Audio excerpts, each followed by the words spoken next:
Welcome back to Everyman Prepping. I know we talk a lot about food shortages, and we talk a lot about the local shortages here in the supermarkets, the farmers here in the United States and Europe and other countries in the developed world. But this article that I'm going to talk about today, and what's important, is developing countries and how their food security, the threat of food crisis over there is going to impact the global market. What happens to those markets and their security of food is going to bleed over and start chaos in the rest of the world.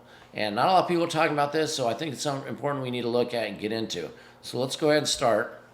And before I get deep into the article, I would say please like the video if you're enjoying it. Subscribe if you haven't done so. Everybody, please ring that bell.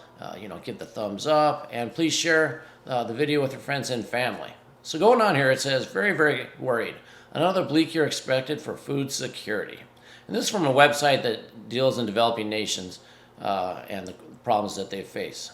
It says here, as the war in Ukraine approaches the second year, and there's climate change continues to wreak havoc. Now, when they say climate change, I point out specifically, they're talking about the crazy weather patterns. They're not talking about man-made, none of that in this article. I just want to point that out there. They're just talking about the weather issues we're having, the flooding, the droughts, that kind of thing. So I didn't want anybody to leave it immediately, click off right now because I think we're getting into that where we're not.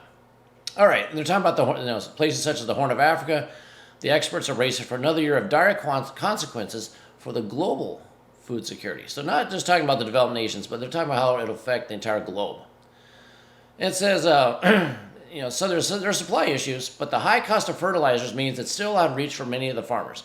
A lot of this article deals with fertilizer and how that's really affecting the crops that developing nations need. And it does go on here to say that the weather shocks are causing huge issues as well. And it's from David Beasley. He's from the World Food Program. I'm going to list this article. You can click on the link and check out that program yourself. Seems pretty legit, but you can read it and cite it for yourself if you have questions what that program is. But this gentleman, David Beasley, says, I'm worried that we will have mass destabilization around the planet this year. And that concerns me too. What he means by that, in my opinion, is not the food destabilization, that they won't be able to get food, but he's talking about civil unrest, war, conflict between countries. Because when countries have a lack of food, there's usually war to try to go get it. They need resources, they're going to go get resources. So the destabilization is going to affect the whole globe if these developing nations start having serious issues this year. Here's a quote, with a food availability problem, all this could accumulate into a beginning of a global depression by the end of this year. So very, very stark words coming from this gentleman. And it says people in 49 countries are currently at risk of famine. That's huge. They're saying that's 345 million people, more than double from 2019. That's a lot of people. They're going to be upset, hungry. A lot of countries need to feed their people, so there's not a lot of governments get turned over. A lot of governments get replaced during famines, and the governments don't want that, so they're going to do what they can to keep their people fed.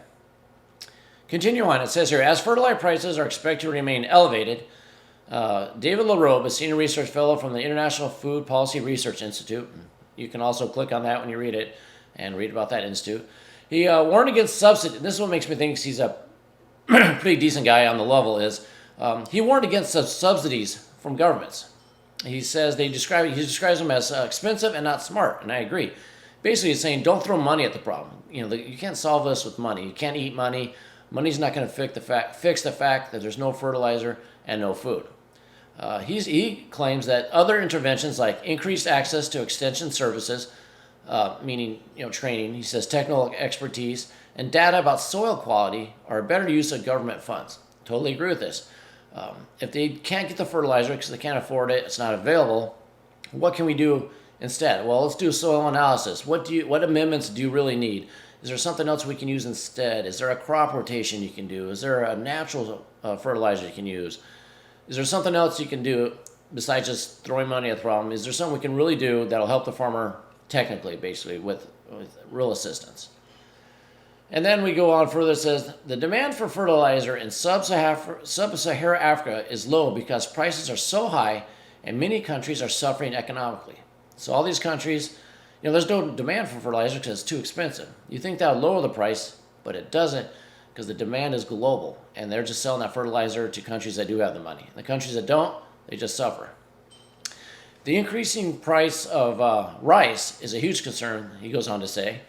The floods in Pakistan are affecting a huge effect on the rice supply, which is one of those weather issues they talked about.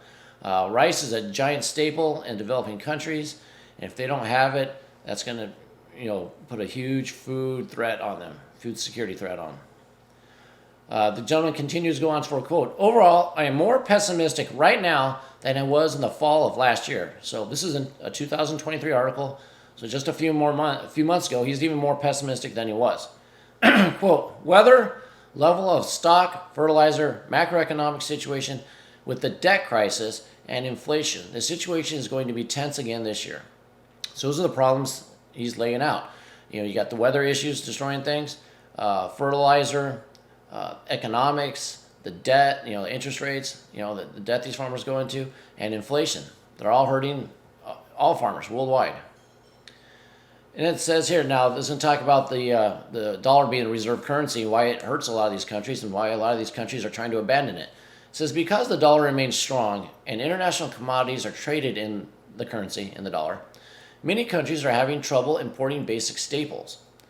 And this is why I talk a lot about how the BRICS nations are the ones that are trying to get another reserve currency, because the United States, we export our inflation through the use of the dollar and requiring it to be used.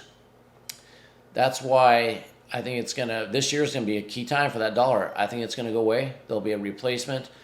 China just announced today that they bought another 30 tons of gold to add to their stock of 32 tons last month. They're buying gold because they're going to back their currency with gold, and they're going to say, we are now the reserve currency. I think that's going to happen.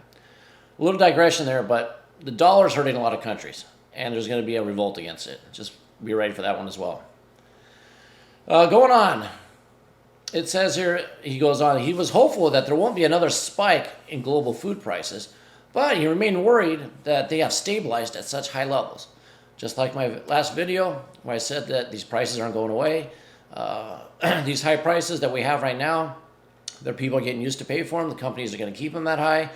And I told you inflation is going to come down probably one day, but the prices won't come down. They just won't go up as much. And this gentleman agrees that they have stabilized at these high prices, which is going to hurt everybody because wages haven't caught up to these prices and you're not bringing home more money to pay for them. Excuse me.